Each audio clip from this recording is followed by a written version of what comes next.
Are we ready? We are ready? On you. We are ready. Yeah? Yep. Welcome back. Episode 6. Now, you might ask yourself, why is it episode 6, not episode 5? Because we filmed episode 5, and it turned out that the audio got corrupted, which we're refilming that one. We're still going to call that episode 5, but we're releasing 6.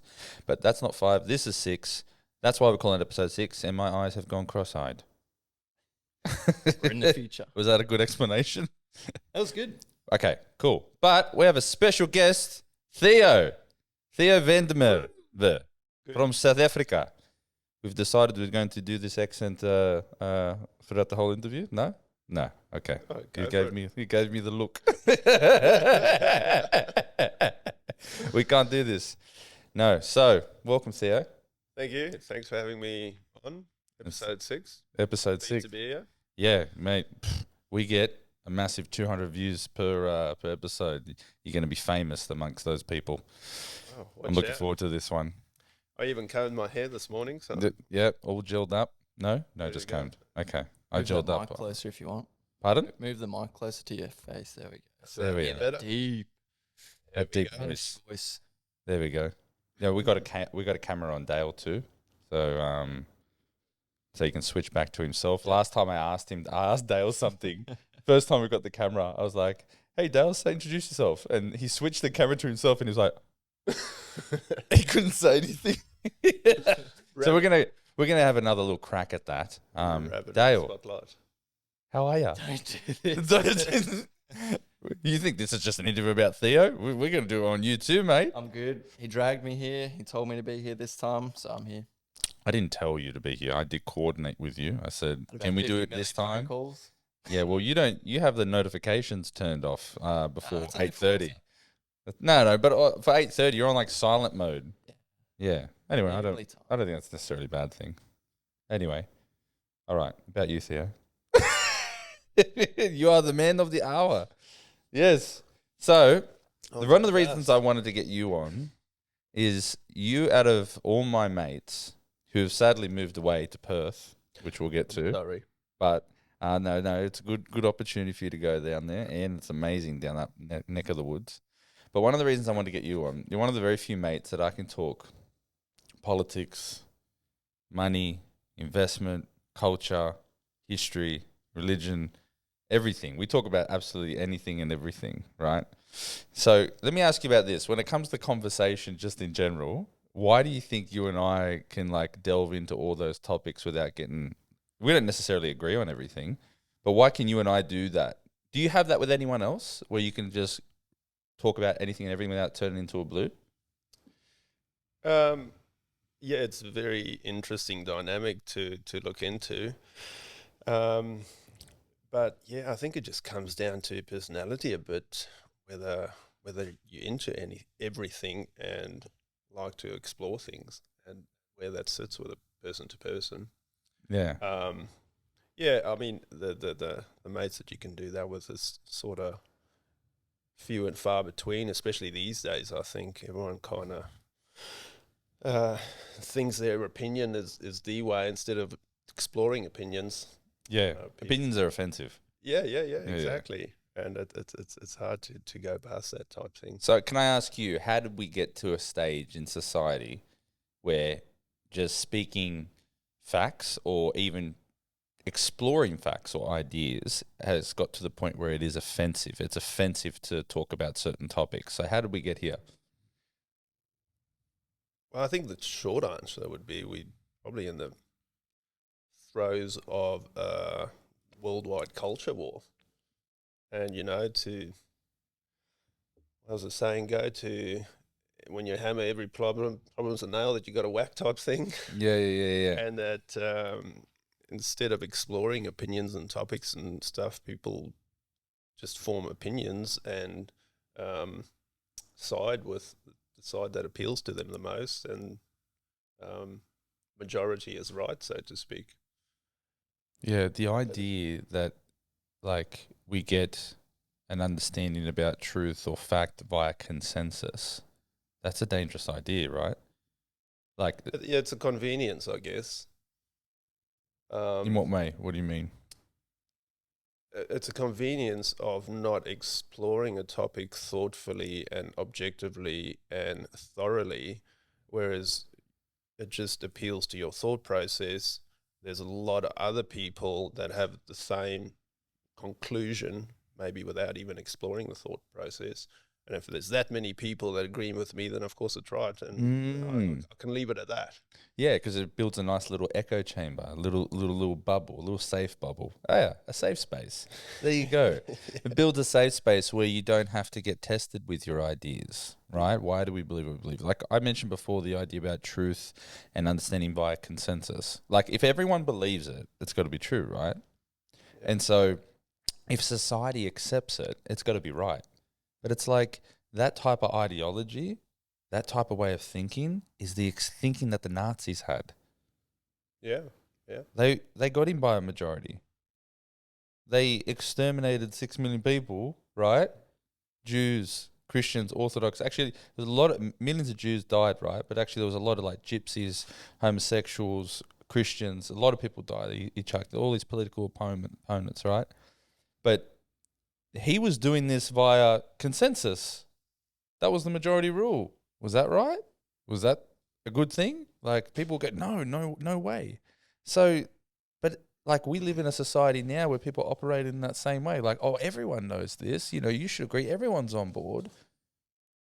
Yeah, well, I mean, it does give you a little bit of insight into modern day scenario where the extreme is that if you don't agree, quite often, when looking at cancel culture and that sort of stuff, so then often it becomes easier to just, even if you disagree, to not have that opinion or to voice that opinion or to explore that opinion, even with close friends and families these days. Mm.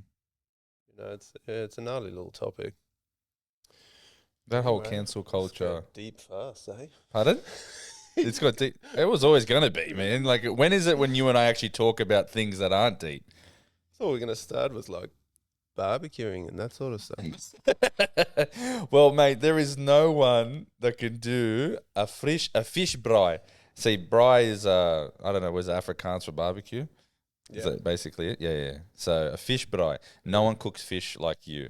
Grilling. And since we're on the topic, I don't know anyone that can do spearfishing as well as what you do and go, like you're full into spearfishing, man. Why do you like spearfishing so much? Oh, I just love the ocean. Yeah, I mean, I love it because I get a lot of fresh fish, and I don't have to explore the deep and fight with sharks. So why do you enjoy it? Look, I love the ocean as a whole. I love spending time on it. I love spending time in it, and spearfishing is a very interesting discipline where you can really sort of step away out of the world and go and relax, exercise, meditate. Lying face down in the blue ocean, drifting over a coral reef. That's got so much appeal, and you can almost tap into a subconscious state, and quite often we do because you got to employ a whole lot of techniques to be able to effectively hold your breath underwater. How long can you hold your breath for? Oh, when I'm on Form 3, I think I've cracked 4 minutes. You crack 4 minutes, and when I say hold your breath, I mean underwater moving. What, 3 or 4 minutes? 4 minutes would be a static, just sort of sitting here comfortable. Yeah. Okay. So how long do you go at a time when you dive? Diving, swimming, like 2.5 minutes would be a huge dive, but normally it's sort of between 45 seconds to a minute 30, your average. You got to be careful, right? How, like, you can black out, can't you, if you do it? Yeah, well, here's the interesting part. We've actually learned over the years with people pushing the boundaries in deep diving that we have a mammalian dive reflex, they call it. Mm-hmm. Same as the whales, the same biological changes that happens to whales and dolphins and other mammals when they dive underwater, where we've got physiological changes inside us that help us slow our heart rate. Back in the old days, the big barrier was always 30 meters. So every 10 meters you go down underwater, as 1 bar of pressure on your body. So you go 30 meters, that's 3 bar. That's like When you say bar of pressure, well, like what does that? so like a heavy 4-wheel drive, the tires get pumped up to 3 bar. Oh, okay. That's how much pressure the water force exerts on your body, No way. and also directly on your lungs that have breathed in air at sea level. That air in your lungs get compressed to a pressure of 3 bars. So your lungs go from this big And that's at 30 meters. to this big. Yep. So every 10 meters, 1 bar. Yeah, That's- and then it that's goes on and insane. on and on. And then, so back in the day, the doctor said, all right, that's where your lungs will get obliterated and blown out because it can't withstand that pressure. But in kicks this mammalian dive reflex, and they found that you get something called blood pooling. So your body takes blood from all the peripheries and sends it to your lungs, which makes it, which supports it more. It just makes it more rigorous to withstand those sort of pressures. And now people dive to plus 100 meters on a single breath. No way. Yeah. 100 meters. Yeah, but there's all sorts of disciplines. They either swim down or they take a weight and they just free fall down and swim back up. But it's quite. I mean, that's the extremes of the sport. What I was sort of getting at is you kind of employ those meditative states to slow your heart rate and engage all those things. Even just a bit of cold water on your face kind of triggers your body to go into that sort of state. Oh, really? Okay. And it's a very relaxing thing. So you go into the state, and then you couple it with hunting and being on a level playing field with other predators. Yeah, wow. Okay, Trying now to get a fish to get to throw in the barbecue. so then Or it the starts rifle to night. So it's really cool. And then if you escalate that, you can really do big game hunting as well. You know, the epitome is to go right off the edge of the continental shelf and the The big who? You currents. said the who? Did you mention someone? No, off the edge of the continental okay. shelf, Okay, thought you mentioned someone. Does it. where it gets real hairy with currents and sharks and bait fish and big dogtooth tuna. Okay, can you explain? Because we had dogtooth tuna when you caught one, right? It was amazing eating. But you told me that is the game fish or prize winning fish to catch, like one of the hardest to catch. Was that correct? Yeah, Yeah. absolutely. Okay, so why is that one of the most prized fish to go after, a dogtooth tuna? Well, one of the main reasons is the demographics of where they live. It's often very remote, sort of deep water pinnacles that's littered with sharks and other big fish life. And they just one of the hardest, most brutish fish in the ocean. I mean, the big ones, they would even snap at the sharks. Oh, really? You know, they'll pull in sometimes and just establish themselves as the dominant fish. Wow. And then, you know, they fast swimming. You jump in, you drift, you got a flasher, you try and lure them in to get a glancing. It's like sliding doors that open and close, and you just got to try and intersect with one of these fish. It's like a And full get- strategy to. Oh, absolutely. And you can spend an entire day and not get near one. And then every now and then the magic happens and you intersect with one and you manage to get because the thing is you need to get a really good shot into the fish as well. How far away do you think you need to be to get that really good shot? Yeah, as close as possible. The closer the better, because you know, if you get a bad shot, they take off and spear could potentially rip out, that sort of stuff. So you want to be sort of 2 to 3 meters would be the best. Then you know you can get a real accurate sort of holding shot into the fish. Yeah, wow. And then you normally dive with a bunch of buddies, and you got to back each other up to try and get to the fish. And So you do when you go spearfishing, is it common to like go in like a bit of a pack and go after one fish together, or? For this sort of diving, you have to. Yeah, Yeah. absolutely. You got to work together, and just for safety as well. Quite often you drop down 20, 30 meters, Mhm. and you'd wait there to intersect with this fish, and by the time you pull the trigger, you just need to get to the surface, and you got So if you land it, then you can't stick around. well, you can't fight it because your next move is getting to the surface safely, and someone's got to check that you don't black out because you might have overstayed your visit down there trying to get this fish of a lifetime. So there's a whole nother element of strategy. So you're going there, you want to hunt this fish, you finally get a shot at it, and even if you land it, you're like, I don't have time to fight this. I need a breath. Yeah. So you're fighting with. I guess that's the number one enemy, right? Like, is fighting Sure. with the breath. It's actually happened to me in a competition. I actually pushed the limits a bit too hard. I had a big fish come in, and I stayed down below really long time, and I shot the fish, and it was a very long shot, and it killed the fish, like it hit the spine. So the fish just rolled over, but the spear didn't go through. And I realized that, and it was sinking sort of into the abyss, and there were sharks. And so I rushed over to the fish and swam a bit fast, and this was sort of 25 meters plus down. I was already down there a long time. And then I had to swim to the surface with this huge fish because my line wasn't attached to it, and a gun. And yeah, my buddy was watching me, and I was probably sort of 5 meters from the surface, and I just felt I was going to make it. And Oh, but wow. I signaled to him. I kind of went. I said, watch me, I'm not feeling good." And yeah, he kind of grabbed me just as I blacked out on the surface. So you blacked out when you got to the top? Yeah. Oh, wow. Well, I didn't black out. Does Sil know this story? I had a samba. So samba is when your body goes into like a convulsive state. Yeah. Like a samba dance, as they call it, a samba. Wow. When Yeah. did this happen?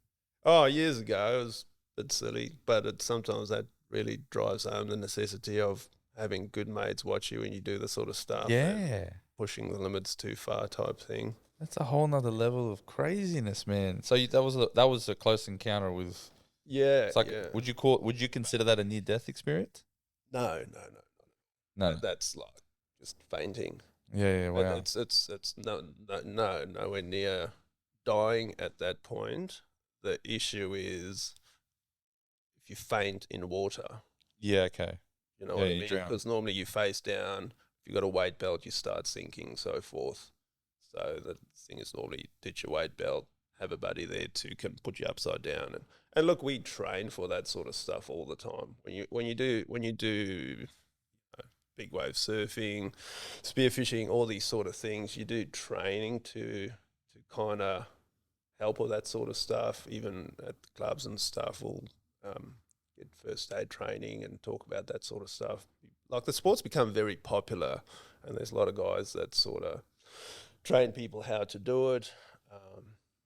But yeah, you know, it's definitely something to watch out for. And How much training do you actually have to do to be ready to go out and say dive 10 meters? look, that's often the question that pops into people's minds when they want to start out in the sport. But the beauty of the sport is it's a personal pursuit. You only compete against yourself, and essentially you compete against your ego a little bit. I mean, in competition, you compete against other guys as well, but it's the biggest challenge is often just to start training and do it over and over and over and see what you get comfortable. And as you get comfortable, you progress type thing, you know. Mm. But then, you know, the sort of 10 meters and stuff, that's the comfort zone. But when you get to the wilder side of things, you really need to start working together and so forth, keeping an eye on each other. Yeah, I mean, and have you ever had any close encounters with sharks or anything like that? Like, I'm sure you would have had close encounters, but what I mean by that, like any life-threatening stories with a shark at all or anything like that?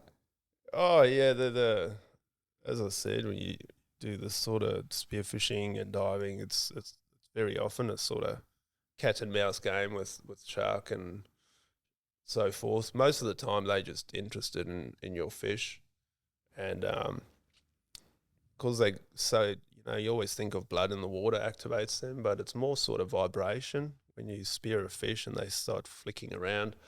Get them That excited. really activates the sensory. It's like a sensory overload for the sharks. They could be swimming around, and then all of a sudden they just trigger, and it turns into like the movie Sharknado.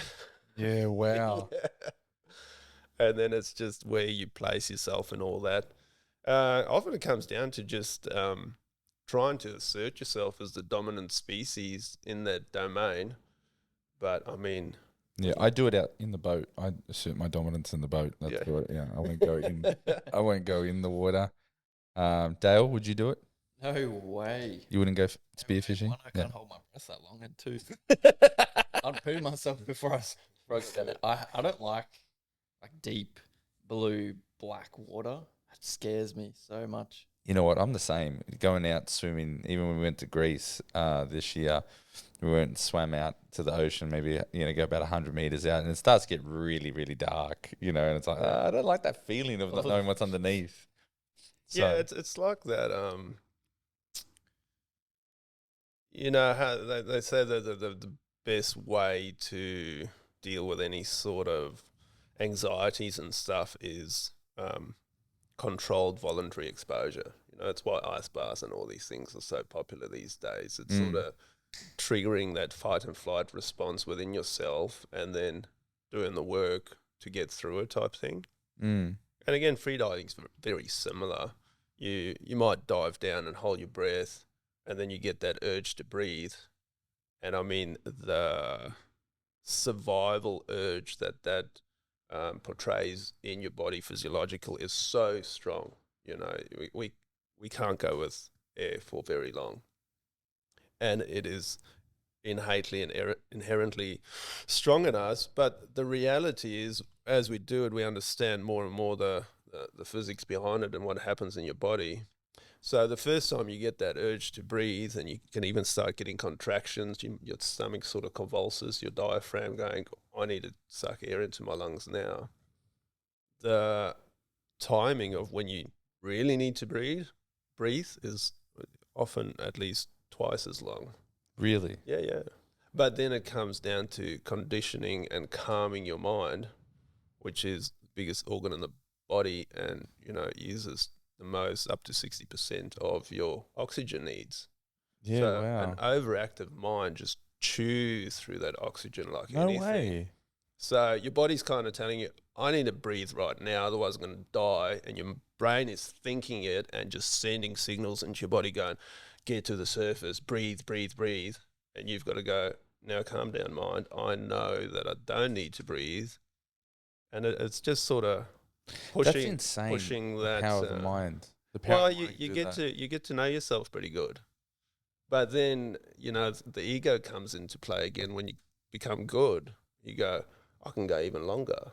Okay. But then, you need to reality check yourself going, yeah, you can, but then you're kind of getting into that little dodgy phase of doing things safely that you shouldn't go on, and then you end up having sunburns on the surface type thing. I heard some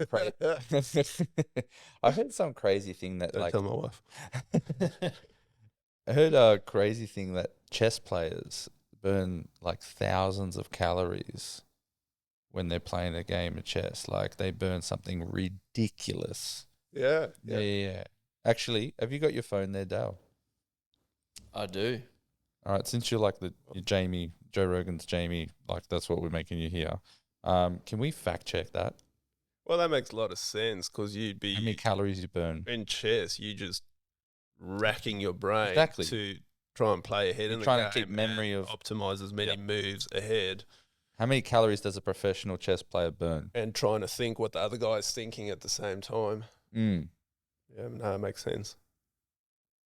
Yeah, because that idea of calming your mind, even the power of the mind, what it does, fight or flight mode, the anxiety, all those things, so much has a physiological effect upon the body.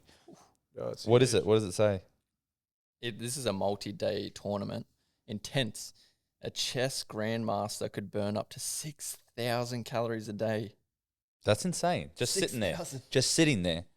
Yeah, they tell you got to go for a jog. Exactly. Just learn chess. Just learn chess, man. That's fine. You hear that, biohackers? There you go.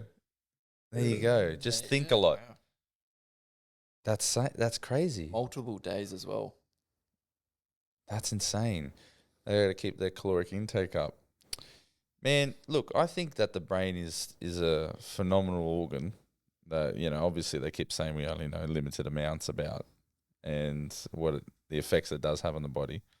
But I remember when I used to do Wim Hof, I mean, you were a little bit into that as well. And that feeling of trying to get that breath when you hold on to it, when you feel like you need it, and how, the brain just starts rattling off and you keep listening. The more you ignore it, the more you sort of get a little bit centered, more relaxed, more in that meditative state. I think people need to do a little bit more of that. Yeah, and I think trying to monitor the physiological changes as well. I mean, it's as simple as taking your pulse while you're doing it. Just your 2 fingers on your wrist, effective breathing.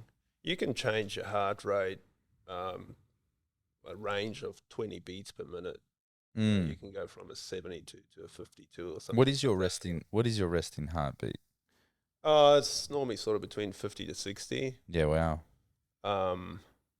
But what I'm getting at is that sort of will signal to you the changes that's actually happening in your body. It's not just the breathing. Yeah, for sure. So much. But generally, the lower it is, the fitter you are. You're pretty fit. Yeah. You nearly killed me on a bicycle ride. You nearly left me out in the bloody wilderness. Would you like to tell Dale that story about how you nearly killed me out in the bush? He goes, let's go for a bike ride, he goes. I was like, oh, okay, that sounds pretty good. And then I said, have you got a mountain bike? He's like, yeah, I think there's one in the shed there. I said, I'll come around and leave from my house. And there's a mountain nearby and we'll go around it. It's pretty fun. It's pretty steep and pretty rocky and a bit hectic. But it's just the first part. But I think that's Mount Talarenda. Oh, true. And I think the first part broke the camel's back. Because, it is pretty gnarly. But I think it's like one of those things you do it a bit and then you get like a little bit good and then it's just... When we say gnarly, I mean, you will die if you don't do it properly. Like, you land on your face and it's like rocks like this and you got to hip and skip. And I'm like, this was well beyond my pay grade. Yeah. But it was just the first part. And then he's like, we're just going to go around. And then how many Ks is it?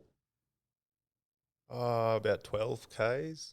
But it's fairly intense, the first bit up the mountain and then down the mountain, and then you sort of get in the flats after that. Yeah, that flat part, like, I felt like I went for 3 days. Yeah. Like, no, Dale, seriously, like, what happened was, it got to the point that I made it through because what happened, the handlebars, I must have been put too much weight on it, the handlebars went, and I was like, Theo, come help me. And so he swapped bikes with me and he took the broken handlebar ones, right? So he did everything that I couldn't do with a broken bike. Eventually got the bike. We got through that crazy gnarly part and then we just started cycling out in the bush, going all the way around the mountain. And by this stage, I'm destroyed. Like, I'm dead. And he's like, I go, man, how far is this? He goes, no, just up here. Like, he wouldn't tell me because if I knew in my mind how far it was, it's like he kept thinking like the finish line was just around the corner. It wasn't just around the corner, right? And then it got to the point where the sun started to come down a little bit. And I was like, I am so tired. I am so dead here. I'm thinking about sleeping out there for the night. Like, I'm like, I'm definitely not going back the way I came. I don't know how far this is because by this stage, Theo's gone like a couple Ks in front, all right? And like, I'm just like, I can't do this. I'm too tired. So anyway, I got off the bike, right? And I was just like, I start picturing in my mind, okay, this might be a good little sleeping spot here, whatever. And I start getting smashed by mozzies. And I was like, nah, get on the bike. Got on the bike and eventually rode my way back. And then Theo gave me some magnesium powder to help me recover at his place. Go take this magnesium, you'll be fine. That was the last time I went on a bike ride with Theo. So, wouldn't go again after No, I wasn't going to do that. I'm not silly. So, every time fishing, whatever, it's hardcore with Theo. It's hardcore with you, mate. You take things to the extreme. That's good. So, when you invited me fishing, Dale, listen to this, right? He invites me fishing. Go on the boat. He goes, you can drive the boat. And because when they go diving, right, they can like pop up like, 100 meters away from the boat? Like, how far? You pop up pretty far away. Yeah, right? You do big swims. Yeah. So I'm just watching from. Sometimes they stay in that long. I got worried. So I'll drive the boat to go pick them up, whatever. Anyway, so we're on the boat. We're driving somewhere, and I I basically cast the rod, and I've got something, right? Really, really, really strong, right? No. This one's legit because we're in the boat, all of us in the boat, and Theo's like, "No, he goes, I think you got a turtle." Right? So we start pulling it in. It was crazy. Even Theo was helping with it. He goes, "This is definitely a turtle." Right? Anyway, ends up snapping the line. No worries. I didn't get it. Didn't bring it in because obviously, I'm not sure what happened to that turtle. Sorry, animal activists. Has probably still got the. I don't know how that works, but anyway, gonna get cancelled because I heard a turtle. But anyway, so later on, he's in the water, and Fausto, our other mate, he's in the water, and long story short, I'm fishing from the boat. I got a beer and I'm just fishing while they're watching them where they are. And all of a sudden I had this massive line. And then this one had a bit more give, so I didn't think it was a turtle. So I'm just pulling on it, trying to get, this fish in. And after about like a couple minutes, right, Fausto pops up the other side, just starts dying with laughter. And I was like, "What are you laughing at?" It's Theo at the end of the line just pulling my line at the end of the boat. So, you bugger. Caught nothing that day. Great excitement for my newcomers. Yeah. Didn't catch anything, but we ate well because they caught a lot of stuff. Tusk fish. Leave it to the professional. Well, that's the reason I like spearfishing, because sometimes if they don't bite, you can just go down and hunt them down type thing. Otherwise, you just sit in the boat and get sunburnt and drink too many beers. Dude, when you cook up that fish, man, on a charcoal grill, I mean, nothing. There's very few things. Like the fish that you've cooked, the fish that no, seriously, the fish that he cooks, dude, it's like a white steak. You know what I mean? It's like a white flesh steak, and it's just so meaty. It's delicious. Yeah, we'll go to the beach and make a fire. Get a fish on the grill. We got Fausto's birthday there, so let's. Yeah, I think he gave me some tusky or whatever. I got it frozen. Oh yeah, so we can cook that. Oh, that'd be good. Yeah. So happy days, Theo. Now that we've got the formalities out of the way and fun stories, I want you to tell me why the world's gone to shit. Oof. Tell me, Theo.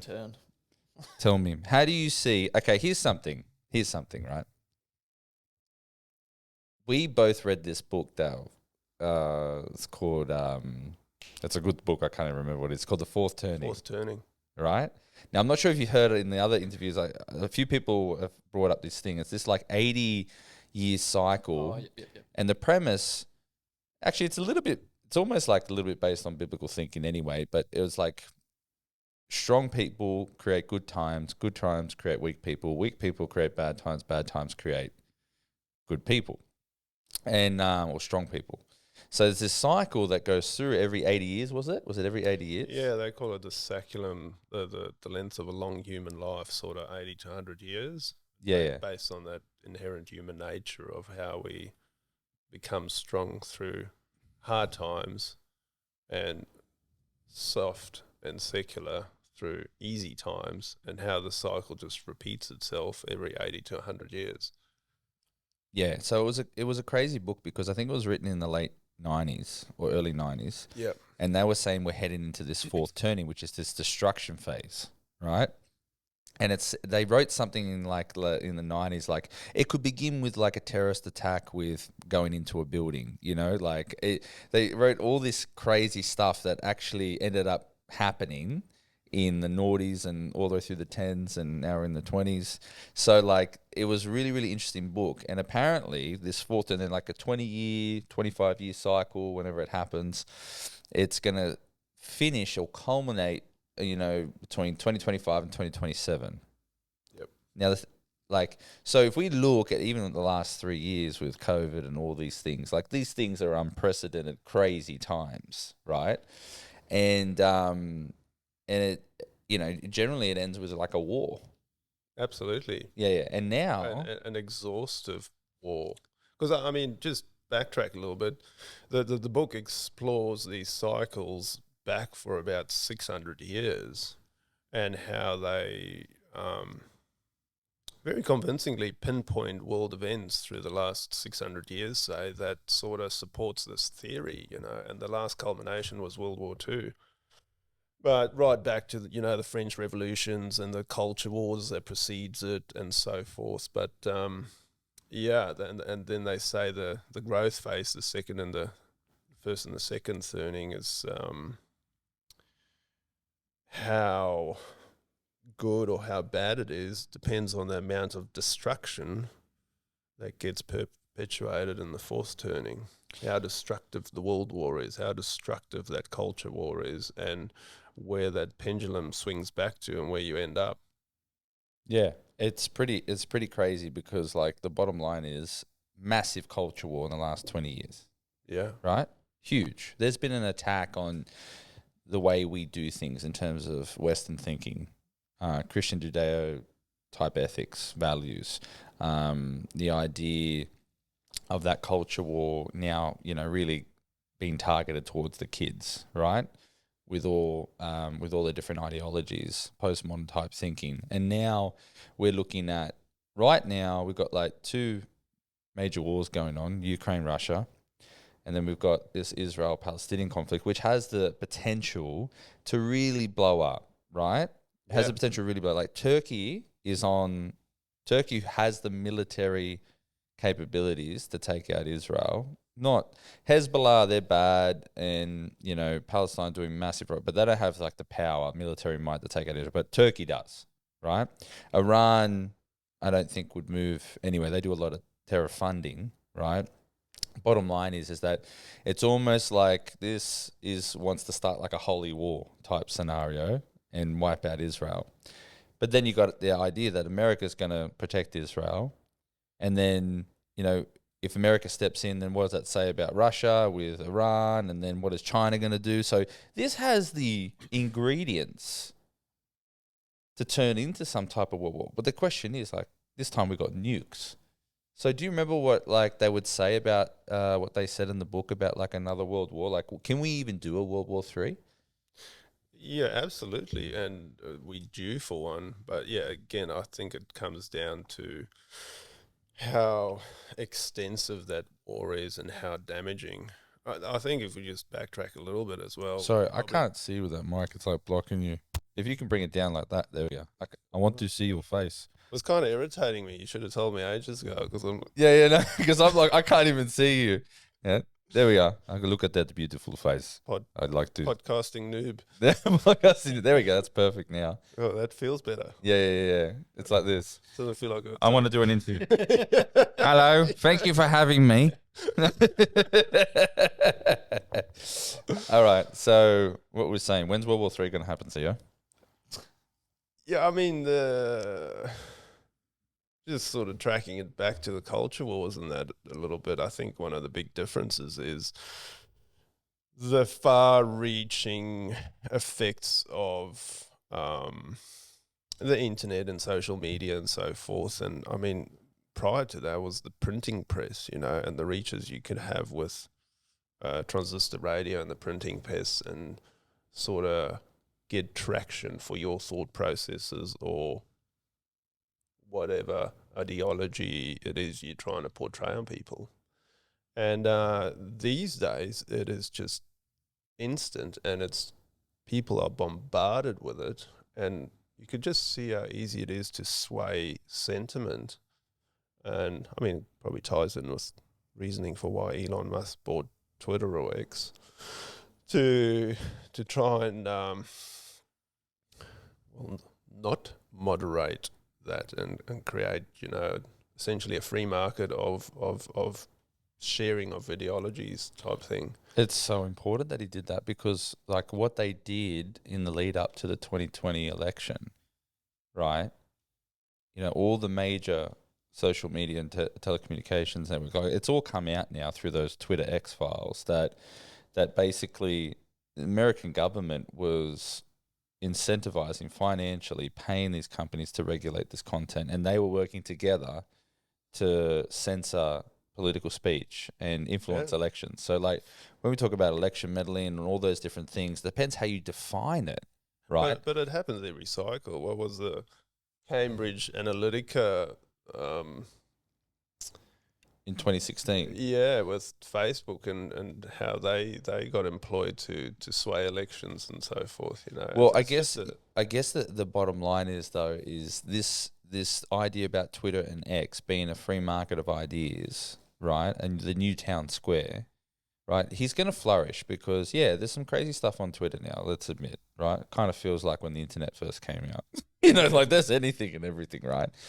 But at the same time, too, you can try and see the other side. With the reason why legacy media, like all the papers and all those things, they're just dying because they spit out the same narrative, all of them.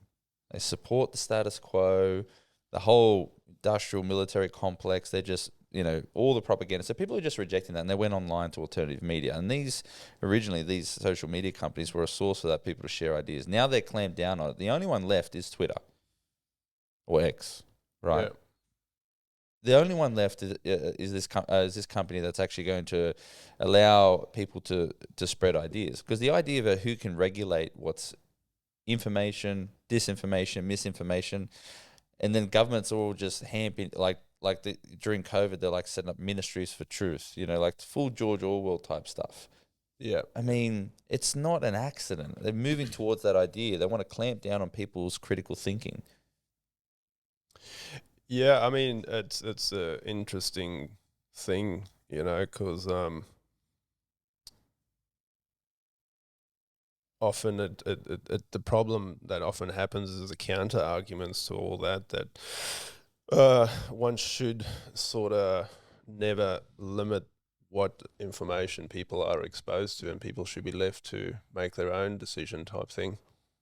But then the problem now is the type of information and so forth that kids are becoming too exposed to, and when that's right or wrong, and no, it's definitely wrong. No, I'm going to come out and say the stuff that's on Netflix and things like that they're doing with the kids, right? That's enough. It's got to stop. It's got to stop. Let kids be kids. I mean really, and it's all the LGBTQ type philosophy and postmodern thinking that, allowing a kid, the idea, okay, well, I'm just going to get into it. It's going to offend people, but I'm not here to, what's funny? On my social media, I've between doing an Andrew Tate video and doing LGBTQ videos like that, I've lost followers, but I'm not here to gain followers. I'm here to speak my truth, my understanding of the truth. So this might offend people, but it's not my intention to hurt anyone. It's just my intention to speak what I understand to be true. Well, right? I think we touched on that perfectly, that you should follow people that offend you or you disagree with. Otherwise, you're doing yourself a disservice. But I think it's hard to put in practice. It is. But I'm going to say this. The trans ideologies, right, which is it's definitely been the foundational worldview that they've been built off, is the postmodern worldview where there's no basis for truth or reason. It's all relative. Everything is relative. Even that statement, all truth is relative. They're making an absolute claim on something that they're claiming is relative. You can't do that. But guess what? In the postmodern worldview, you get to hold two opposing views and let them be true at the same time. It defies the laws of logic and the laws of non-contradiction, right? So when we sit there, we're engaging with the laws of logic. We're trying to reason, be objective. We can disagree, but we both can't say we're here, but we're not here. You know what I mean? We have to have an objective understanding of what it is to be true and engage in logical conversation. The bottom line is the idea of what they're doing with kids now, there is a whole generation that is going to be messed up. And we're now starting to see the fruit of that with all these teenagers, right?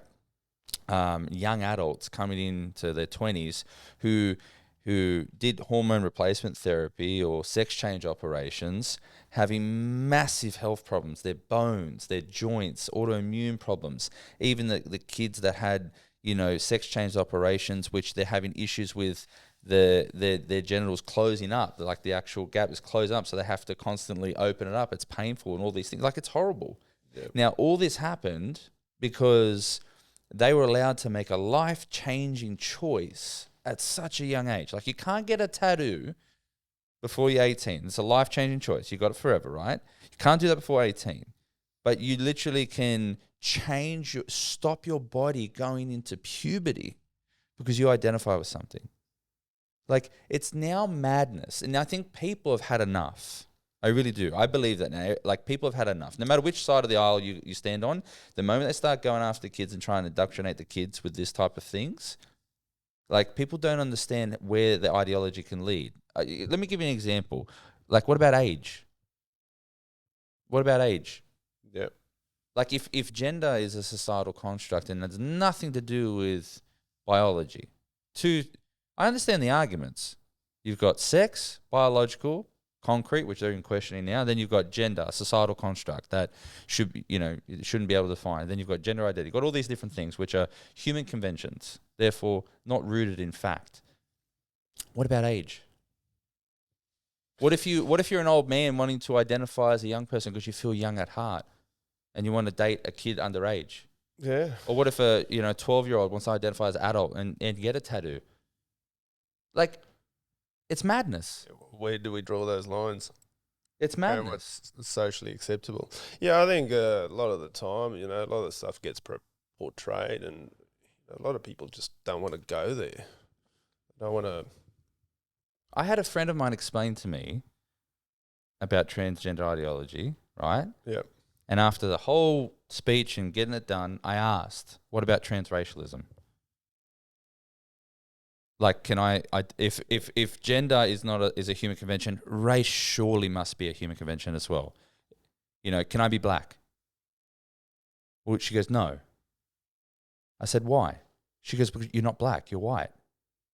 And I said, but I also have a penis. How can I be a woman? So it's like, it's basically picking and choosing when logic applies. It is mere arbitration. Yeah. And we're changing, infecting people's lives, and kids are getting hurt, and good people are doing nothing. Yeah. Yeah. They're sitting by idly and watching this stuff happen. And they're saying, I'm too upset to offend anyone and I don't want to speak out. Or, like, I'm all for being loving and nice to people. I am. But not at the cost of truth. Yeah. Yeah. No, absolutely. If we're going to deny the basics of our reality and what we live in, we can't function as a society. Yeah, I think the huge problem comes that it's crossed that line of consenting adulthood, whereas, once you become of age and you're a consenting adult, you can kind of get up to whatever society allows you within the country or the region that you live in, what's acceptable there. But the issue has now transgressed that delineation of a consenting adult down into childhood, and that's the concerning part, I guess. Yeah, I guess, and then it comes down to, like, how you even understand what is healthy for the child. What is right for the child. Like, I understand there's genuine people out there going through these issues and they're trying to do what's best for their kid. Yeah. They're hurting, they're suffering, they've got depression. Kids, going through real bad stuff. But the question is this just with the whole trans thing as well, like, these kids that transition, they do feel better for a short time. But we don't know what the long-term effects. As far as we're seeing now, these people coming out of this stuff, it's getting worse. Like, eventually they have their problems come back bigger and better, and they really can't deal with it then. Because the suicide rates post-op are just as high as pre-op. But it sounds like that's how parents are getting manipulated into going along with it. But, yeah, exactly as you say, even post-op, it's sky high. And I guess you can see in countries that's bit further advanced in this field than I see in Australia, America and Canada and so forth. I think in America they had a senatorial inquest on recently, and it's got all these 20-year-old kids that went through it during their teenagers, and they resentful that adults let them go along with it, and they regret it. And some of them are suing. Yeah. Some of them are taking, like, all the medical experts to court. Oh, they really? Pressured them into it. Yeah. Yeah. Well, there's going to be a mountain of those cases. Yeah, There'll be absolutely. major class action lawsuits on the doctors and hospitals that did it. Your feelings change over time. That's why, like, and kids going through a stage in their life where their feelings are changing overnight, and they'll do something, and then 5 years later, or maybe a week later, their feelings change. So Yeah, no, it's I mean, it's such a confronting topic, and where all that sort of fits into the whole culture war and the pushing and Well- shoving. But again, it's just a far-reaching effectiveness of the internet, and how pervasively these topics can get portrayed and pushed and so forth. I think one of the leading Australian child psychologists just got pushed out of the governmental role You kidding? because she. Do we know the name? No, it's a lady. Can you Google that? Because she wasn't completely supportive of the affirmation model that gets employed. So the affirmation model states that What should Dale Google? any Oh, might have been in Victoria, just health psychologist fired or something like that, or child health psychologist. The model kind of seemingly dictates that any underage kids with gender dysphoria must receive affirmation care only. What does that mean? What's affirmation? It means they don't just get supported in, yes, you've got dysphoria, let's think about this, you're still a bit young, maybe wait a few years until you've matured sexually, mentally, so forth, and if you're still unsure, then there's processes. Affirmation kind of prescribes that if you're having thoughts of I'm the opposite sex, we will pave the way to affirm you in that confusion. So we will put you on puberty blockers and blah blah blah and go for it. See, I don't understand how gender dysphoria now is not a condition. Like, it used to be a condition, a real condition, and now I think they've changed the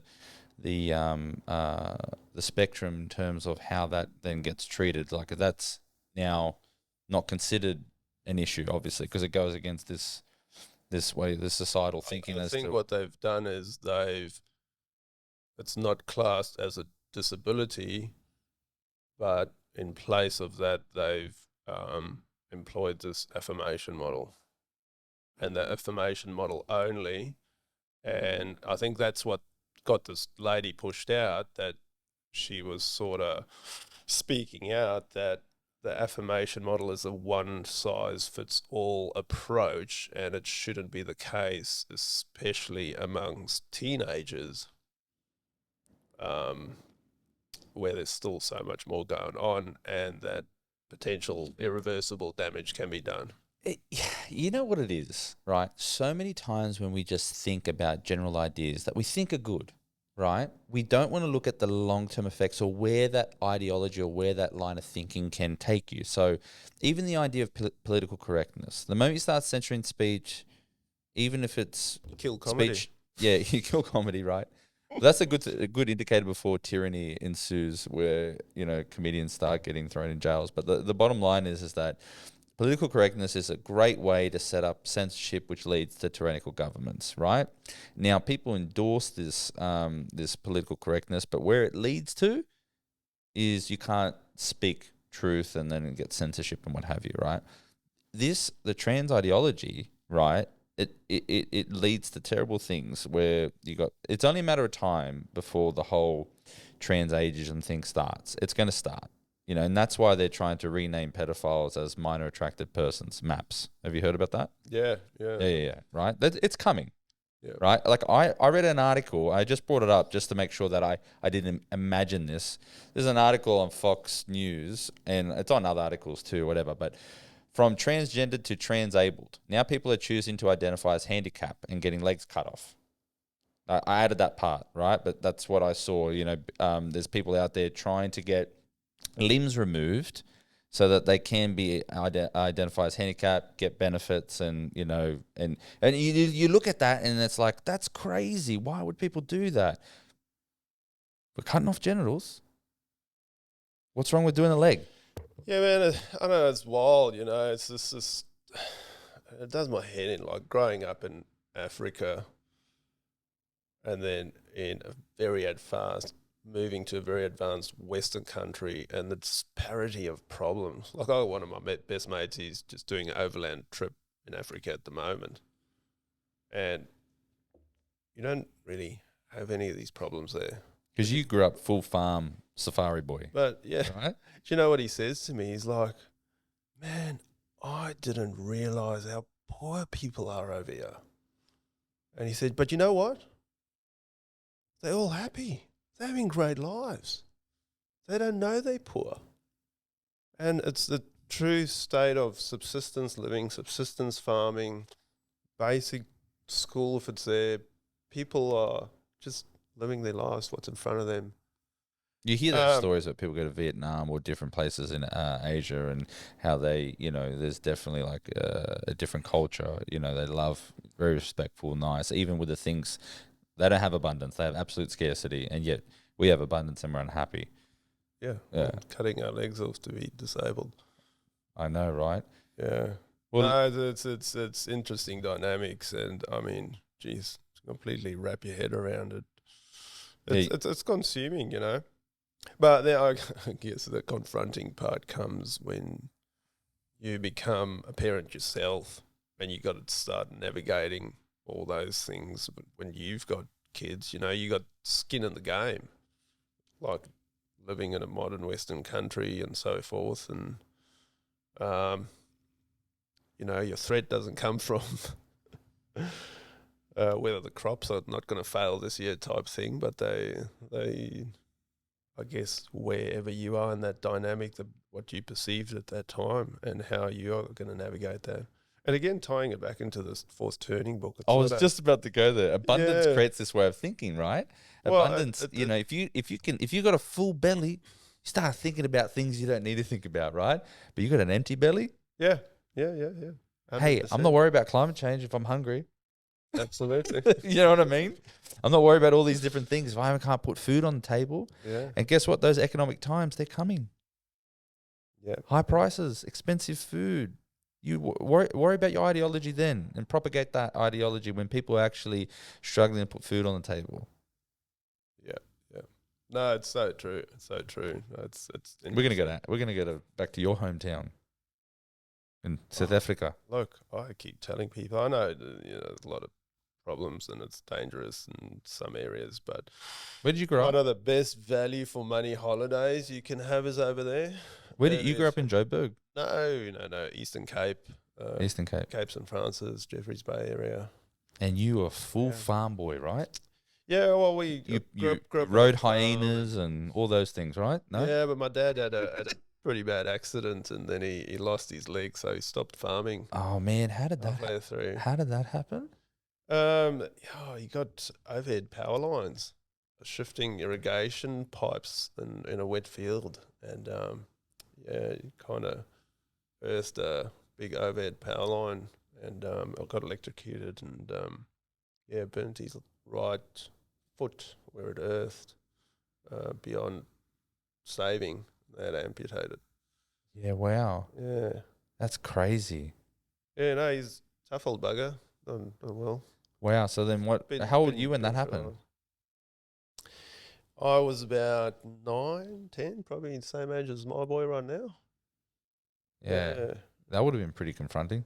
Yeah, no, it was full on, like wrapping your head around that, and it was really cool. We still got him. He actually caught on fire. What? And, from the electrocution. It was 22,000 volts, big main lines, and Wow. a couple of the local lads he was working with ran to the trough that the animals drink from and filling up their gumboots with water and just dousing him in water, and that pretty much saved his life and soothed a lot of the burns and stuff. Wow. Yeah. So what did he do after that when you stopped farming? What did he... Oh, look, we moved to the coast and got into a bit of building contracting and commercial fishing, did a bit of squid fishing. Yeah. Okay, so this is where all the love of the sea and all that started when you were a young fella.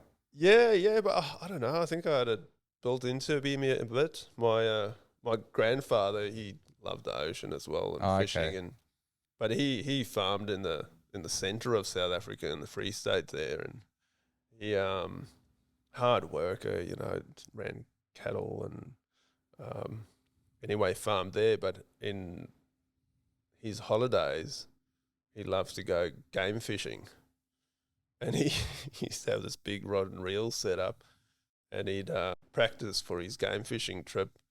He'd make my dad and his brother hold on to the end of the line and run around in the field, and he'd sit on the front porch and reel them in. Yeah. Practicing how to fight the big marlin. That's an innovative way of doing things. Oh, yeah. The farmer makes a plan. Yeah. But he caught a huge big marlin. He used to have the South African record for a while there. Pretty cool.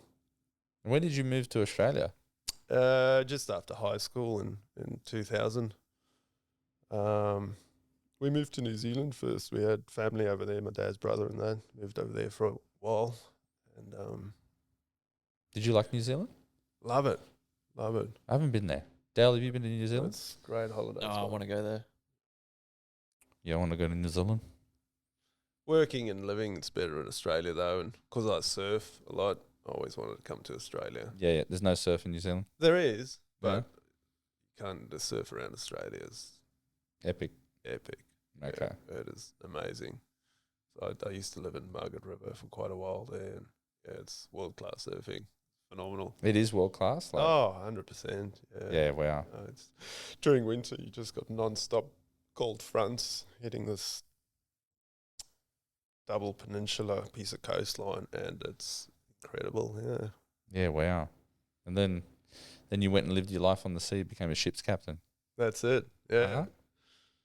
He's a ship's captain. He can drive anything. Wow. Do you drive a boat or you pilot a boat? I'm a marine pilot now, so qualified captain, but now I just bring them in and out of port. Mm-hmm. So what that entails, I get on a small boat and then we run out to the ship, and then I climb up the side of the ship on a rope ladder and walk up to the top to the bridge of the ship and have a chat to the captain, sort of tell him what the weather and the currents are doing, the channels and so forth, and which berth we're going to take his ship. And I take conduct, so sort of control of the ship, Mm-hmm. after we've agreed on a plan and signed off on it, and then navigate the ship into the port and talk to the port control and the tugboats and tell them how to manoeuvre the ship around and until you push the ship alongside at the berth. How big are these And boats? it's, These like the biggest I'm doing at the moment is sort of 335 metres, That's big, bro. 50 metres. Yeah. Like, how big are those big oil tankers? couple of rugby fields. How big are those big oil tankers? Like, how big do they get? You get ships up to 400 metres these days. Okay, so like 330 meters is huge. No, it's Yeah, massive. That's huge big container ships. That's insane. Yeah, about 10, 12,000 containers on them. it's a lot of responsibility. Yeah. No, Has for anything sure. gone like south? Has anything turned bad while you're doing that? Oh, look, not too spectacularly for myself, but we do get failures from time to time. You know, the ship's engine can fail. I've had that happen, but we do a lot of training and simulations and so forth to keep all that sort of stuff under control. But it can be intense. You just got to, then draw on all your training and so forth, and the way we do it is sort of, you got to save lives first and then infrastructure and the environment. And sometimes if it's catastrophic, you are going to have some sort of damage, but you just take as much action as you can that you can limit the impacts, what you cause and so forth. Here's a crazy question for you. It's going to come out of left field a little bit, but when I saw that movie Sound of Freedom about the whole sex trafficking thing and people in containers and stuff like that, have you ever heard any crazy stories about like people being in containers on ships or anything like that coming into port? Or No, not people, but we had a big cocaine bust earlier in the year. Oh, really? Yeah, huge. It Yeah. was the ship came in, and then these guys had to go offshore and meet the ship, and typical criminals. They were just stupid about it. They boat they organised wasn't good enough, and then they went to this boat dealer with like 200,000 cash, and they're like, "Oh, we need a boat," and the guy's like, "What kind of boat you need?" And they just like, "Just a boat, man, just a boat. It's got to take like 800 kilograms, you know." Mm-hmm. And then these guys got a bit sus on them and kind of reported them to Border Force, and then they didn't get out there. But it's all because Border Force gets the tip offs, and then they try and keep it quiet to nab as many people in this web as possible, type thing.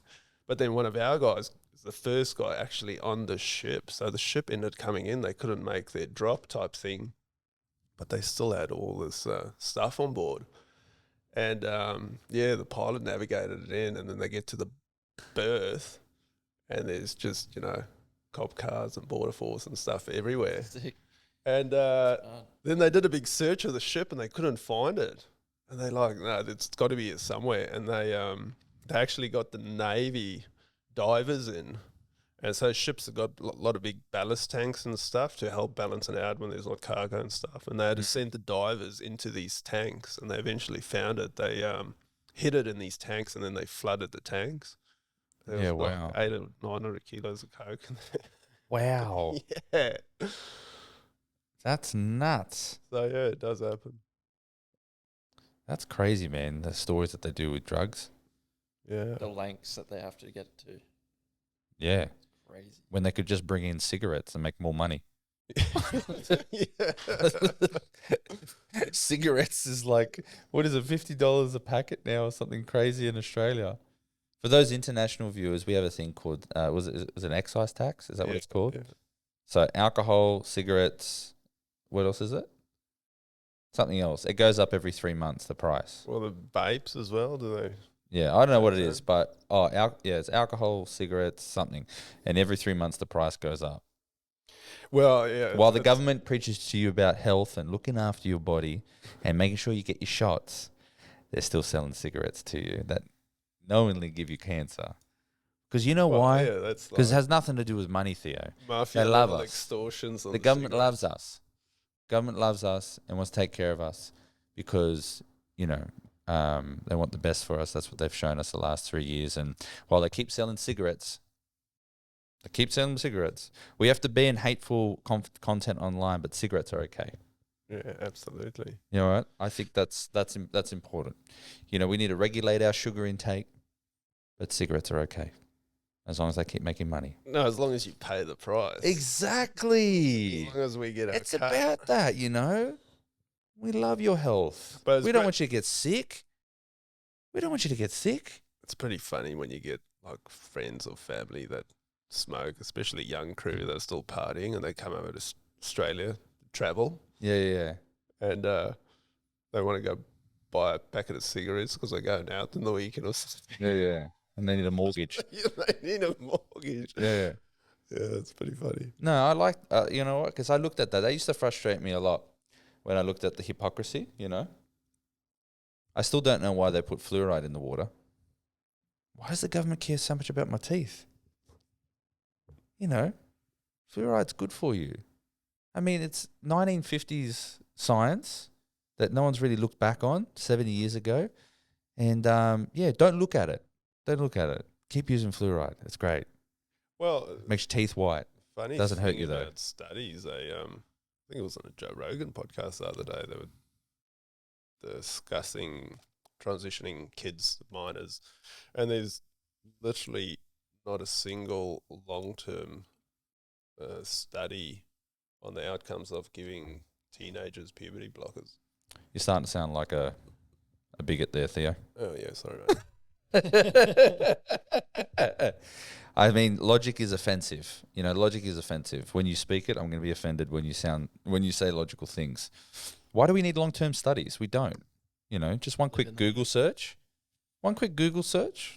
Sweet. No problem. You know what I mean? That's all we need. All I need is the World Health Organization to tell me that, what I need to put in my body. Because these guys, what I love about the World Health Organization? The head guy, Tedros, Yeah. That's a doctor I trust about medical science. You want to know why? Because he's a doctor of philosophy. Yeah, he's a doctor of philosophy. Because, you know, I definitely, when I go to the doctor, first thing I want to know, right? First thing I want to know, if I got an infection and I need some antibiotics, you know, I just want to know about philosophy, about how the philosophy is going to fix my infection, the blood infection, antibiotics, tonsillitis, whatever you want to call it, you know? I want doctor advice. This guy knows about health. Nothing to do with politics. Don't you reckon he gets like supervillain vibes? Supervillain Like vibes. like a Mission Impossible, like all of Oh, yeah, it has nothing James to do Bond. with his communist background in, I think it was Ethiopia, I think it was. And no, doctor of philosophy. That's awesome too. That's like Jill Biden. She's a doctor. Yeah. She's a doctor too. Really? Anyone could be a doctor. You know what I mean? You just do a PhD. There's plenty of there's plenty of people out there with PhDs. You know, you can it's just, I think these titles, you know, like, we're not experts. We shouldn't be talking about this. Only experts can talk about, you know, anything that impacts society, you know, technocracy. Or maybe we should make our discussions a bit more satirical. I think so. I think So I so. like the philosophical approach of Tedros. Yeah, you know, that's about health, man. You know, that's about health, because they didn't botch up the whole COVID scenario. You know, I mean, they just didn't impact so many lives. I'm out with a vengeance today. I'll tell you that. I'm having no nonsense anymore. There's a no nonsense policy here at What Do You Mean by Good Podcast? Yeah. You're gonna speak nonsense, we're gonna call you out on it. Yeah. Yeah, But Vladimir, he cured COVID. Vladimir. Yeah, How did he do that? You mean Putin? yeah. How did he cure COVID? He went to war with Ukraine. Oh, is that what you meant? Yeah, it cured. It cured the world of COVID. You're starting to sound like a racist now. Crazy. Speaking sense. Well, yeah, it was just You know what killed COVID? Actually, you know what actually was interesting about COVID was that it killed the flu. I didn't even know how it did that, because they're both coronaviruses. It actually killed the flu. No one died of the flu in like 2 years or whatever it was. That's impressive. But it's not worth investigating at all. Yeah, no, it's interesting, these the current wars that are going on, and how that sort of swayed sentiment. There was a saying: the Ukraine war was the war for the left, and the Israel war was the war for the right. Well, And it's just got people so rolled up so quick. well, Theo, I hate to do this to you, but what do you think about the Palestinian-Israel conflict? It's so divisive. And this is a podcast where we talk about divisive issues, right? What is going on, and how do you handle it? Look, I've sort of been trying to not delve into the details too deeply on purpose, because I find Bitcoin a whole lot more exciting at the moment. Of course. Not Bitcoin's going up. disrespecting any of the atrocities that is being portrayed. And just war shit, man. It's shit. People got to die, and it's just heavy. But, you know, being from Africa, I still follow a fair bit of what happens there, and in the last couple of years, and pretty much for the last 10 years. The last couple of years alone, the amount of people that died in conflict in the Congo is pretty much a 10x of the Ukraine and Israeli war put together, Yeah, wow. if not more. Yeah, wow. I mean, they sitting on apparently like 24 trillions worth of resources, and that's where all the base elements for our iPhones and modern day lives come from. Yeah, okay. But So no again, one's talking. It's really where the media focuses attention on. absolutely. Right? So Because there's major atrocities going on all around the world. poor, wretched Africans that's being genocided and displaced, and sometimes they try and ice it up with, it's a civil war, so there's Look at Libya. Libya has slave trading again. It was like, I know Gaddafi was a crazy dictator, but at the same time too, it was like the leading GDP, literacy rates, free home loans, 0% interest home loans. They pay for your health. Like it was like a fast growing, I guess the leading African country in terms of economic growth. And now there's slave trading there. Yeah. And it's been wiped out and no one's talking about it. Well, that's right, and hence my answer to your question. It's there's definitely way worse, way bigger problems and atrocities being portrayed in the world, but that is sort of the one that the media is shoving down everyone's throat at the moment. And then, I mean, everything flares up because how can a sophisticated intelligence network like the IDF not know that they're going to be attacked and so forth, and it opens all those sorts of things. You just struck a nerve right there, because that's going to upset a lot of people, that comment, but it's true in that Mossad is the most sophisticated intelligence network in the world, like up there with America.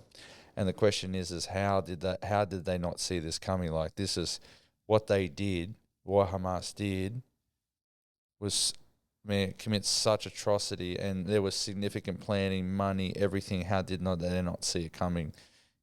Like, how did they not see it coming? Like, that is a major flaw in their military defense network. And that's a serious issue there. Well, I mean, my dad actually went to war, proper war, hot war, and he's probably ended up with his own demons because of it. And what war was he? Angola Bush War. Oh wow! It's like a 10-year war, fighting politically, communism back in the day, part of the Cold War. Yeah, wow. It was a heavy conflict. It was like, imagine the Vietnam of Africa. That was it. Know nothing about it. Oh, there you go. No, it's raged for 10 years, high death toll. They had a lot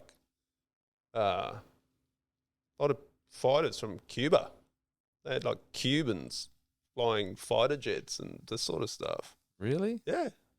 Yeah, wow. And then South Africa was the big anti-communistic resistance up in Angola, because Namibia was under South African administration back in the day, because post Second World War, a lot of Germans settled in Namibia prior. So they were a little bit supportive of the Germans in Second World War. Mm. Reports of U-boats replenishing off the Namibian coast and that sort of stuff. So I might have my history a bit bungled here, but anyway, Namibia was under South African administration, and the next country north is Angola, which was communistic sympathizer rule. But it was a brutal bush war. A lot of civilian casualties, civilians getting used as shields and so forth. And eventually they took the capital, Luanda, after like a 10-year nasty bush war. Just getting back to the atrocities of war, my dad's kind of seen a bit of that, a bit of it, and he said to me, son, it's a politician's war, and if you were ever to be conscripted for a war, we'll be breaking your leg together. Yeah, okay. Yeah. Look, I agree with you. I don't advocate for any war. I advocate for defending yourself. I think that it's moral to defend yourself, but going out and starting wars and advocating for war, I mean, I would never advocate for such a thing. It's because it tears the soul in two. What those people go through, you only need to read a bit of history. Like people like your dad, like my granddad fought.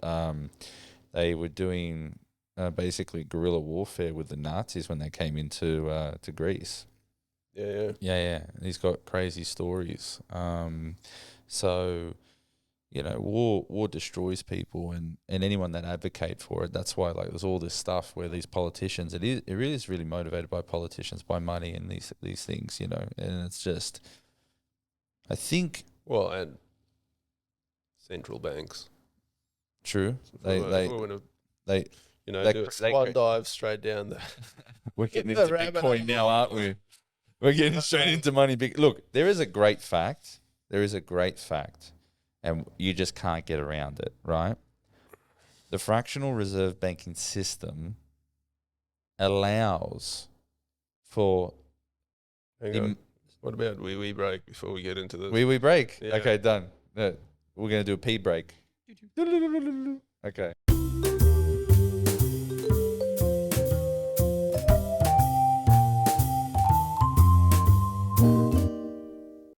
All right, are we back on? Clap it in. All right, you put your headphones on, and then I'll clap you back in. 3, 2, Hang on. 1. 3/4. Off. Third. You think it's 1/4. 1/8. We're back. We're starting to talk about how central banks finance wars. It's a fact, everyone, that when it comes to the fractional reserve banking system, the central banks are able to monetize and securitize future generational wealth. It's a very sophisticated system of basically taking money from the future and making future generations pay for it. If there was no such a system and we had sound money, everyone would have to pay for these wars, trillions of dollars. We're talking 90 to 95% tax rates. How long do you think a war would go for if everyone had 95% of their money taxed for it, Theo? Over like that. It'd be over pretty quick, wouldn't it? Yep. So it's only the ability to finance these where they have the wool pulled over. What's that expression? We'll pull over your eyes. Yeah, wool pulled over your eyes, where you can't see the tax because it's called inflation. That's the hidden tax where prices go up, and that's why you pay for the wars. Did everyone? I'm going to look at the camera. I'm not going to look at you because I know you know this. But if you're wondering why there's so much inflation in the world today, it's nothing to do with the way you buy and sell. It has everything to do with the fact that they shut the world down for 2 years and they printed so much money. That is why inflation. Inflation has to do with the increase of the money supply, which you have nothing to do with. So, what's the way out of the system, Theo? No, just on that, it's like a little bit comical because in Australia and I mean even overseas, there's always these like talk shows and talkback radio and stuff, and you know the topic is like it's some myth or mystery to get to the bottom of why things are getting more expensive, and it's just currency debasement. Money's just worth less because there's more in circulation. Can you explain it for people in simpler terms why that's the case? How do prices go up if you print more money? How does that work? Because you are adding more money to the pool of money. So you're diluting the pool. So there's more of the same thing buying whatever you want to buy. So I guess an example would be when they lower interest rates and the requirements to service a loan, that means that your housing prices go up. So all of a sudden, over a short space of time, your house might go from $500,000 to $750,000. All of a sudden, you've got an extra $250,000 in equity in your house. You can then borrow that and then go on a holiday, or borrow that and buy another house. And then those two houses go up in inflation. So there's all this has to do with the amount of money being lent in the system, which is driving the prices up, which is creating more value in the housing market. They can do the same thing with stocks. You can do the same thing with commodities. The more you flood money in the market, the more prices go up because people have more money to spend, more money to access. And this just comes out of nowhere. Well, and that cruder term comes out of people's asses. the beauty of why it's so appealing to politicians is because you don't need pass any tax law. You don't need a budget for it. You don't need to do any of that sort of stuff. A decision can just be made to print more money because we need it to fund the current atrocity, and so be it. And it's done without the consent of the people or the public. So it comes back to your analogy of what wars really cost. If the government goes to all Australians, listen, we're increasing income tax by 20 to 30% because we need to assist in the war in Ukraine, everyone will be in the streets protesting, would they not? All those Ukrainian flags would come down pretty quick, wouldn't they? 100%. Yeah. Currency debasement or money printing is just an easy way to do that, but it's got the same outcome. You just realize it's like a slow bleed. You don't realize it initially, but you realize it over a period of time. And, you know, that's why kids can't afford homes and people can't afford fuel. And we have these wonderful talk shows as to trying to get to the bottom of why things are so expensive all of a sudden. Well, I think the idea of central banking, if you look through the history of the first Bank of the United States, the second Bank of the United States, these were attempts to set up central banking until it was really well and truly done in 1913 with the Federal Reserve Act. But one thing that got me about the whole banking system, because they don't teach the way the money system works in any Western country, because they don't want you to know. They don't want you to know how it all works. Why?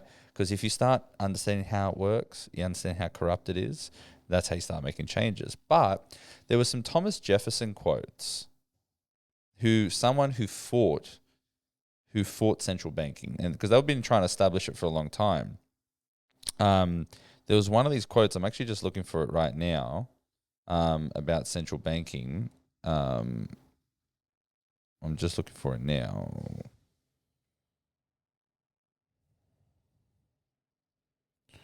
Oh, yeah, I typed the wrong thing in.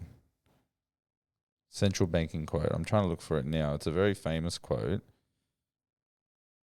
All right. So this is a really powerful quote. I believe that banking institutions are more dangerous to our liberties than standing armies. Already they have raised up a moneyed aristocracy and has set the government at defiance. Can't even read this. This is not the quote. It's something to do with it being a threat, standing armies. So, hang on a tick. I have to fast forward this part of the podcast while I'm looking for a quote. Okay, here it is. This is from Thomas Jefferson. If the American people ever allow private banks to control the issue of their currency, first by inflation, then by deflation, the banks and corporations that grow up around them will deprive the people of all the property until their children wake up homeless on the continent they conquered. Think about that, man. That's a Thomas Jefferson quote about central banks, right? It is a major threat because, these wars wouldn't happen if there wasn't finance to do them. So it's an unspoken threat, and there's a lot of the banks have done a really, really good job with their marketing to steer people away from any focus on them. And here's a question for you: who owns the central banks, Theo? Well, they're privately owned. Are they? You sound like a conspiracy theorist now. I am. Okay, so here's the thing, right? The RBA, the Reserve Bank of Australia, I'm pretty sure. So the Reserve Banking Act, the government can't influence the decisions the Reserve Bank can actually make. However, they get to pick the chairman and I think 2 or 3 board members. The government gets paid a dividend from the profits that the RBA make. Now, if I'm wrong about this, I'll stand corrected, but this is from what I know. Yeah, I think it's an arm's length supposed. Yeah, so they get to pick the chairman plus 3 seats, or 2 seats, but there's 12 seats. They don't have the majority.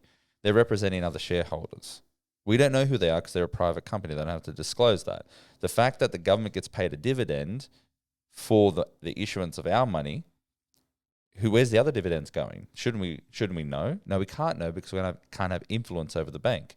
So is it a government institution or is it a private institution? You know, I might be totally wrong about this, but when I look at things at face value like this, it starts to look like a private company with private shareholders. I want to know who they are. Why do they get the power to issue money? I want to borrow money at 4% too. 8%. Don't we all? So that's quite interesting how, you know, no one really gets taught this in school. So this is not financial advice. We'll put a little thing up here. Disclaimer. Ting. Not financial advice. But what would you do to exit out the system, Theo? Buy Bitcoin. What is Bitcoin, man? Oof. Yeah, it's a life raft. Quote Max Kaiser, I think. It's a life raft. It's a life raft. Dale, do you have any Bitcoin? I do. I have like the tiniest sliver of a Bitcoin because I'm poor. Dale, that's it, man. That's a start. Do you know why? And I've, from, you know, reading a lot about it, a little bit gets you learning about it and it gets you skin in the game. And often that's where you need to start. And it comes to the whole thing. The best arguments against Bitcoin come from people that know it the best. And quite often, people that don't know and make arguments against it, but, you know, there's holes in it because they haven't learnt about it or studied about it and see what it's about. So sometimes that's where it's at, man. The saying goes, just get off zero. Just not do any. If you've got a little bit, it gets you skin in the game. It gets you learning about it. You keep tabs on it, and then over times and cycles, you learn more about it. I mean, the volatility is what scares everyone. They're like, how can something so volatile be, you know, a safe haven or a life raft or any of that sort of stuff? But the reality is, it's never needed a bailout. It gets audited every 10 minutes. It's immutable. You can send it anywhere. No one can take it off you. There's so many. You know what's the one thing that is appealing to me? Yeah. What's appealing to me is the sovereignty of Bitcoin.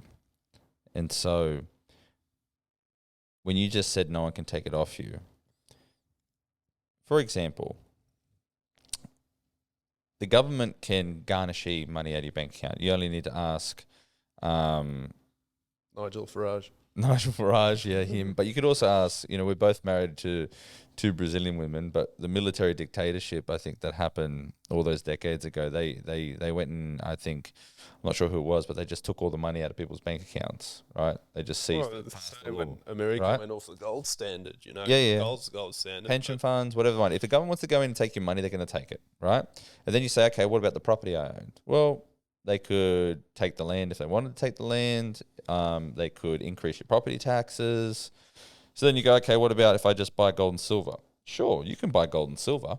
That's no problem. Where do you store it? How do you transfer it? How do you use it? So the bottom line is that Bitcoin seems to be the only asset class where you truly have full control of what actually happens to it, where you store it, where you can transfer it. Like, nothing can happen with you. Even if someone wants to take it from you, they need you to authorize it. Or as Michael Saylor says, you know, you lost it in a boating accident, right? The keys to the Bitcoin. So the idea is that in a tyrannical government type scenario where there's reckless printing going on and major fiscal irresponsibility, and you're suffering from inflation, what are your options? Like, for instance, if you're in like Venezuela now, right? You're in a country suffering from high inflation, even in Turkey. What are your options? They limit cash withdrawals, so there's capital controls in the banks. That's another way that they can stop you from withdrawing money. Now look at Australia. You can't take any money out unless you give a reason. You have to give a reason. That's the beginning of it. Yeah. Small steps. Then they'll ban cash and all those things, right? So the bottom line is that what is your opportunity to actually try and securitize your wealth or your savings? And I don't advocate for anyone to put all their money into Bitcoin, but like you said, it's better to have a little bit than none, because the government can't touch it. Even if they ban it, they actually can't stop it. The only way to stop it is what? Turn off the internet. But even then, you know, there's It'll, a snapshot of the blockchain, and when the internet comes back on, exactly. it's just good to Like go you're only again. delaying it, but that's the only way to really stop it. There's bigger problems if we stop the internet. So, first off, no podcast, right? Yeah. Major drama. But I mean, even that's reached terminal velocity with Starlink and so forth. It's like the internet's become independent. Yeah, yeah. Was one single country going to do it? Other countries are just going to go, no, we like having internet. When, you kidding me? Here's what it boils down to. I think a lot of our discussion today has boiled down to this idea about ethics and values. You know, like when I looked at the government, the way I've been a little bit facetious today, you know, with the government and all that. And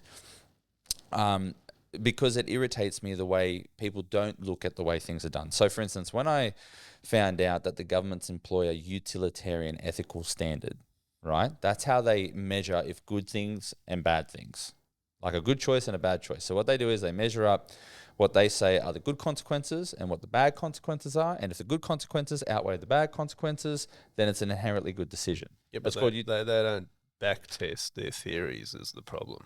Well, there's a major error in that particular standard of ethics is that who gets to measure what is a good consequence and what's a bad consequence? That's number one. Who's actually determining what's a good consequence and bad consequence? So if you look at COVID, you know, forcibly vaccinating everyone was a good decision because the benefits outweighed the negatives, right? But they got to determine what are the good effects and what are the bad effects. So they decided. So it's very pure arbitration, right? Yeah. The second thing is it's a clear logic error, is you can't measure all the consequences because you're not God. Yeah. You don't know what the long-term effects are going to be. You don't know what the short-term effects are going to be. You haven't taken into account every decision that's been made. So utilitarianism is actual tyranny in a lot of ways. Every government uses this model. Now, the question is, we talk about justice, we talk about right and wrong, we're talking about monetary system, wars, politics, all these things. It all boils down to the idea of morality and inherently good decisions and bad decisions. Like, how are we as a society supposed to function if we can't agree on what's right and what's wrong? That's what it boils down to. Yeah, absolutely. So how do we determine? Coming back to the beauty of Bitcoin and money, it's, you know, the saying goes, if there's going to be any sort of substitute or safe haven alternative to it, there's no way you can forcefully go against what the government puts forward, and currently the US dollar's global reserve currency. But I mean, just like yesterday, you wait months to listen to Powell and these guys talk about where monetary policy is going for the next few months and where the interest rate's going up and down. Or slaves of that system. We can't escape it. In Bitcoin, the monetary policy is known and unchangeable for the next 150 years. The quantity is known forever, unchangeable.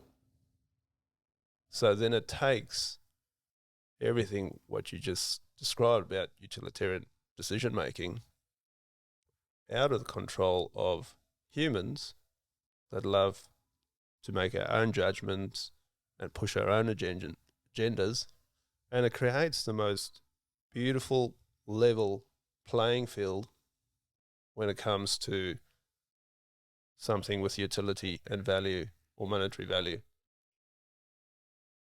Did that come out right? It did, but I just can hear this. Landline. I'm trying to listen to this, and I'm like, there's a message. Hey mate, hey, where are you, mate? I'm just anyone there? Trying to call the studio, mate. No one's answering. Look, I brought up this issue because fiscal responsibility. You and I have gotten along because we've always seen the injustice in the world. We knew when we first met, from the medical system to the financial system to the way society operates, we see the flaws in it and there's errors in it. And I think we've both been preoccupied with the idea of having to mitigate, survive, and also try and fix. You and I will sit down and have a barbecue together, and when someone really sort of speaks out of turn and make some outlandish statements, we don't just sit idle by. idly by and just go, well, I'm not going to let you get away with that one. We're going to ask questions. Why do you think that way? Where are you getting that information from? What do you say? We don't. So I feel like we've always been preoccupied. Now, my personal. No, but let me just kind of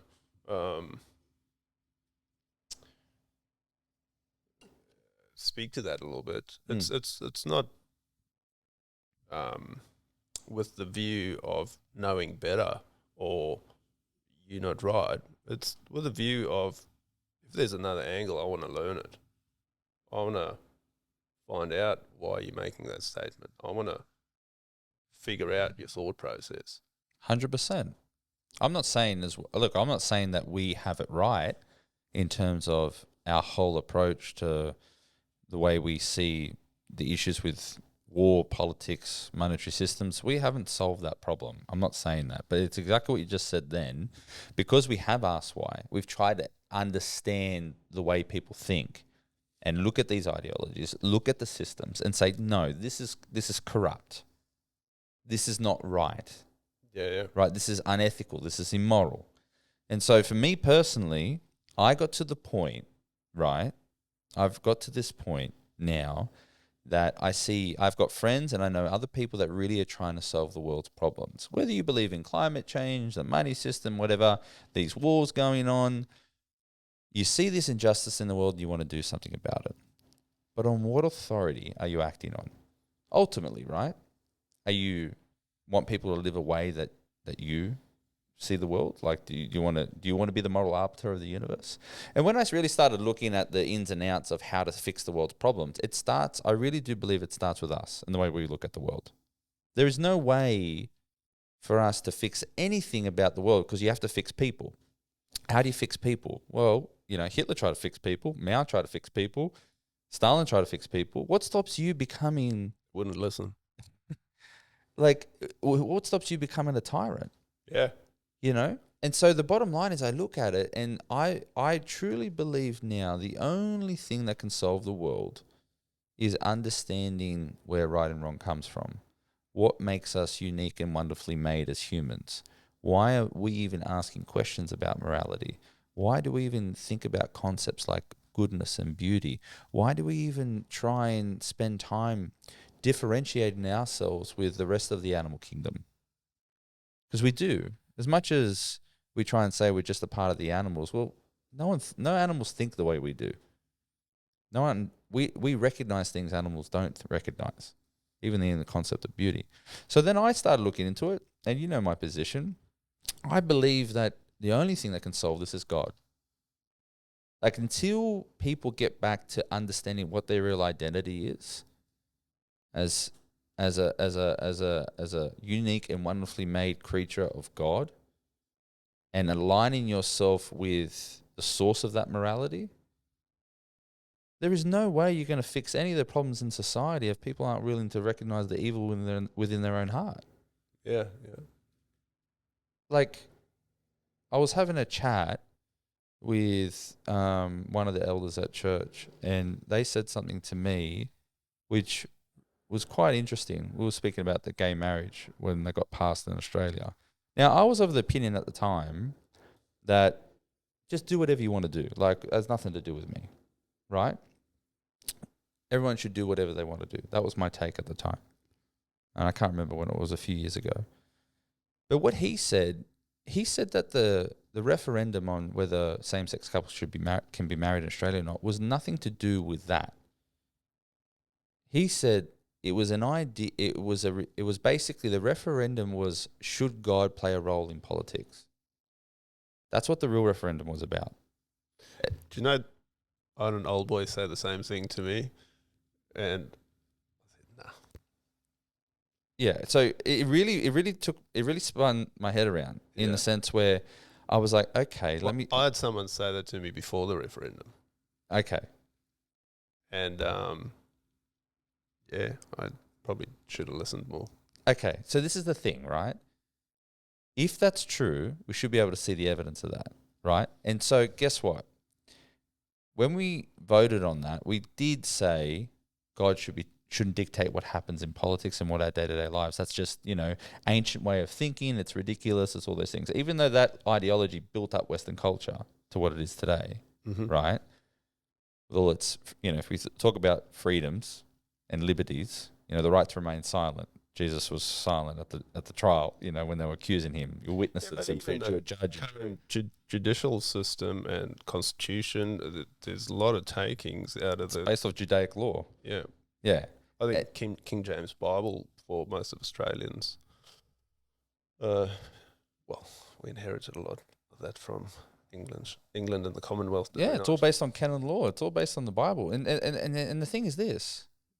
Now that we moved away from that, and regardless of whether you stand on same-sex marriage or not, how much of the trans LGBTQ agenda did you hear before gay marriage passed?